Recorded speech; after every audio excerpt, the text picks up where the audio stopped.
오늘 참 오랜만에 김 과장님한테 너무나 좋은 소식. 사실 제 입장에서는 제가 원했던 어떠한 그 기본적인 레벨에 진입을 한 어떻게 보면 첫 번째 제자였기 때문에 사실은 마음이 너무나 기뻤어요.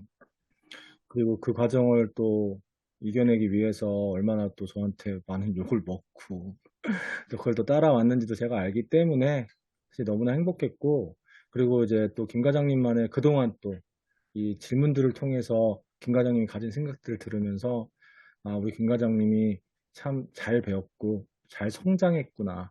그리고 이제 앞으로도 누군가를 위해서 잘 멘토링을 할 수 있는 사람이 되겠구나. 이런 생각을 너무나 느껴가지고 지금 너무나 뿌듯한 마음입니다. 네, 안녕하십니까. 반갑습니다. 투다연의 난조쌤입니다. 네, 안녕하세요. 투다연의 김과장입니다. 그나저나 우리가 촬영을 정말 오랜만에 하는데 그동안 네, 서로 좀 바쁜 일이 많았던 것 같아요. 뭐 개인적으로 저 같은 경우에는 그 외국에서 지금 유학 중인 학생들하고 이런저런 일들을 해왔기 때문에 계속 밤잠이 바뀌었어요. 그래가지고 너무나 스케줄이 많다 보니까 하기가 쉽지 않았고, 김 과장님도 좋은 소식이 있다고 했었는데 어떤 소식이에요? 네, 저도 최근에 또 새로운 회사로 이직을 하게 됐고요. 그래서 이제 이직하기 전에 인수인계도 좀 급하게 한다고 좀 바빴고, 또 지금 새로운 회사에 적응하다 보니까 좀 굉장히 바쁘게 지내고 있어서 영상 촬영에 많이 좀 지연이 되고 있었네요. 네, 새로운 회사로 이직을 하셨습니까? 예, 새로운 회사로 이직을 한지 이제 한 2주 정도 된 것 같네요. 네, 그러고 보니까 저희가 좀 안세월도 꽤 됐는데, 네, 희한하리만큼 우리 김 과장님은 어떻게 보면은 면접의 달인인 것 같아. 외국계에서 면접의 달인인 것 같아. 그냥 보는 그런 거. 족족 그냥, 예, 보는 족족 합격을 하는 것 같은데, 우리 네, 요번에 오히려, 사실은 밸류체인 관련돼서 얘기를 하려고 했었는데, 그건 잠시 밀어놓고, 우리 네. 그 외국계에서 면접 관련된 팁, 이런 것들을 한번 공유해보는 게 어떨까요, 김 과장님? 제가 좀 저의 경험이 지금 외국계를 준비하시거나 뭐 외국에 관심 있는 분들한테 좀 도움이 될 수 있다면 네, 말씀드리는 게 좋을 것 같습니다. 그래요. 그러면 간단하게 우리가 인터뷰 형식으로 우리 김 과장님이 네, 어떻게 외국 회사에서 지원을 하고 또 어떤 면접 팁, 또 영어 공부를 또 어떻게 했는지 이런 거에 대해서 간단하게 한번 이야기해 보도록 하겠습니다.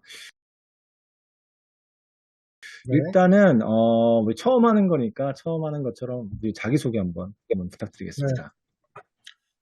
예. 뭐 제가 이제 투다연에서 김 과장으로 맨날 인사드리고 있지만은 지금까지 한 10여 년 정도 이 자동차 산업군에서 외국계 회사만 주로 다녔었고요.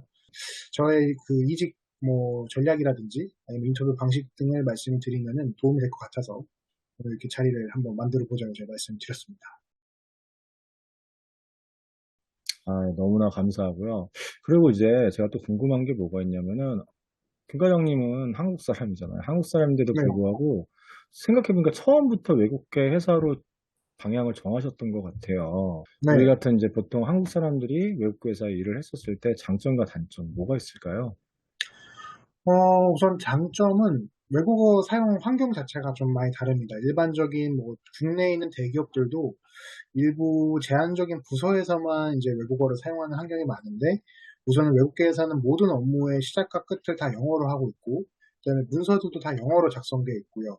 그다음에 회의도 뭐 다 영어로 하는 게 기본이기 때문에 일반적인 외국어 사용 환경 자체가 이제 한국인들이 좀 일반적으로 만날 수 없는 환경으로 예, 생활할 수 있고 그다음에 또 다른 장점은 이제 외국계 회사들 중에서도 뭐 유럽 계열 쪽 회사들 같은 경우에는 굉장히 내부 프로세스라든지 그다음에 시스템이 굉장히 잘 되어 있습니다.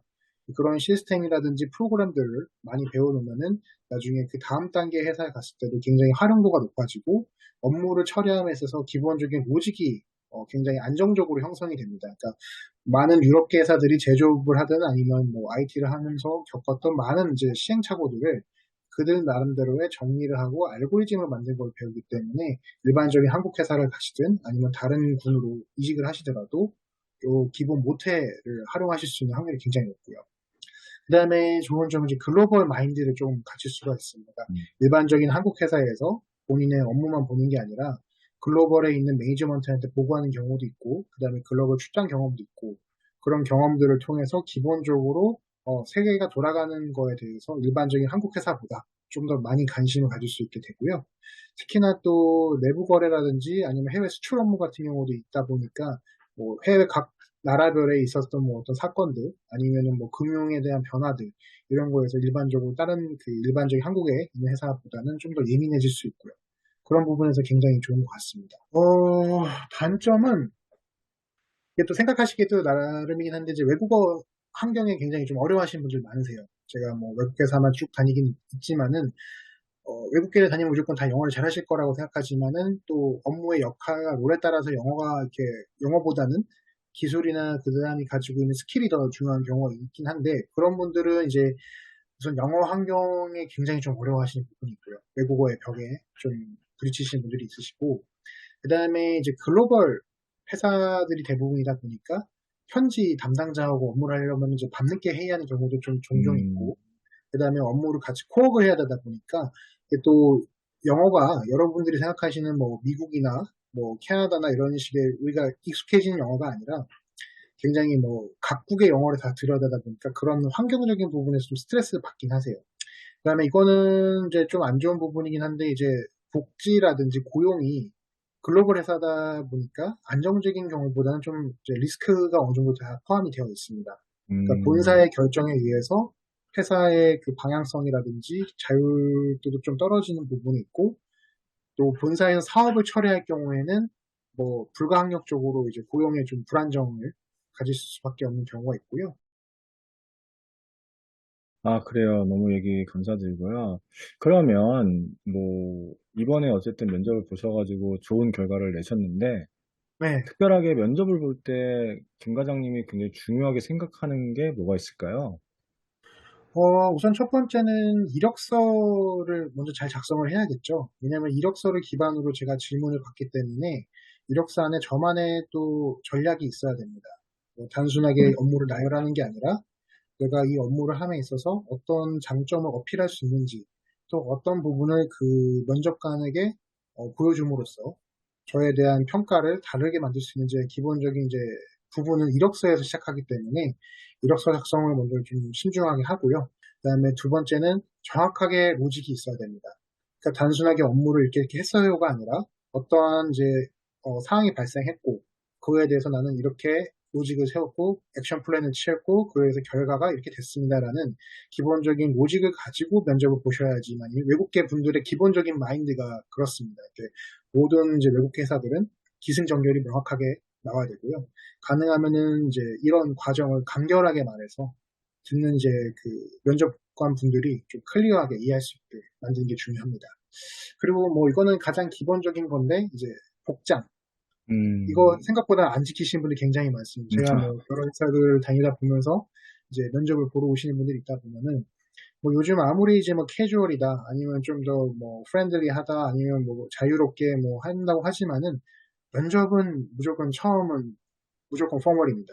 아무리 뭐 외국계 회사가 자유롭다고 생각을 하셔도 기본적인 면접의 기본 포멀은 변하지가 않습니다. 그래서 특히나 이제 그 산업군의 성향에 따라 다르긴 하겠지만은 외국계 회사뿐만 아니라 일반적인 회사 면접은 복장 항상 좀 먼저 갖추고 갔으면 좋겠습니다. 어디든.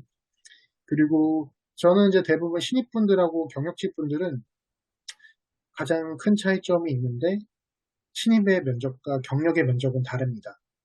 그래서 경력직 분들 중에서도 가끔 신입처럼 준비하시고 오신 분들이 있는데 그거는 그냥 떨어지는 각오를 하고 오셨다고 볼 수밖에 없거든요. 그래서 그런 부분에서 어떻게 내가 자세를 취할 것인지 그런 전략을 세우고 들어오는 것 또한 제가 지금 한 네 가지 정도 말씀을 드렸거든요. 요게 필요하다고 저는 생각합니다. 아, 그럼 제가 하나 좀 더 궁금한 게 있는데, 그러면 네, 신입이 준비할 때 외국 회사의 어떤 그 과정하고 네. 경력직이 준비할 때 어떤 마음가짐 이런 것들이 어떻게 다를 수 있을까요? 우선은 회사는 이제 신입사원들한테 바라는 거는 정해져 있습니다. 그러니까 정해져 음, 있다기보다는 일반적인 부분에서 자세와 인성, 그리고 업무를 진행하는 데 있어서 어떻게 할 건지에 대한 태도를 1번으로 먼저 보게 되는 게 신입의 기본이고요. 뭐, 물론 뛰어나신 분들이 많긴 하지만 막상 또 회사에 들어가서 프로세스도 익혀야 되고, 또 새로운 그 위에 있는 선임들과의 또 조화가 중요하기 때문에 그런 부분에서 어떻게 인성을 어필하고 나의 태도는 어떨 것이며 뭐 회사, 그러니까 솔직히 말하면 신입에 대해서 많은 걸 기대하지는 않습니다, 회사는. 일반적인 경력자분들도 마찬가지고요.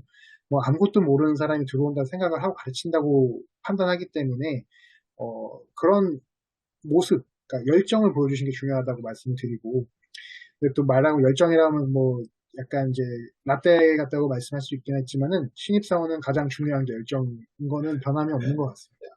그리고 음, 경력이실 경우는 열정보다는 이제 퍼포먼스를 얼마만큼 내가 잘 낼 수 있는지에 대해서 설명하는 게 중요한 것 같습니다. 그래서 단순하게 뭐 내가 이런 업무를 했어요, 저런 업무를 했어요 하기보다는 이런 업무를 통해서 나는 이런 결과를 도출해낼 수 있는 사람이고, 이러한 결과 도출의 과정에 있어서 나는 이런 로직을 가지고 일하는 사람이라는 거를 명확하고, 그 다음에 이 로직을 이용해서 회사 안에서 향후에 어떻게 내가 발전시킬 수 있다는 그런 포인트를 잘 잡아주셔야지만이 경력자로서는 굉장히 도움이 될 것 같습니다. 지금 얘기 들었는데, 진짜 뭐라고 할까요? 참 잘 키웠다.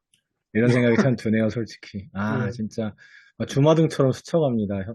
우리 김 네. 과장님의 예전 모습과 지금 이렇게 성장해가지고 누군가에게 참 좋은 얘기를 해주고 있다라는 거를 이제 뭐 제 입장에서는 이게 너무나 흐뭇하네요, 사실은. 아, 예, 네. 그리고 질문은 우리 한 개 더 하기 전에 잠시 네, 쉬었다 가겠습니다. 네.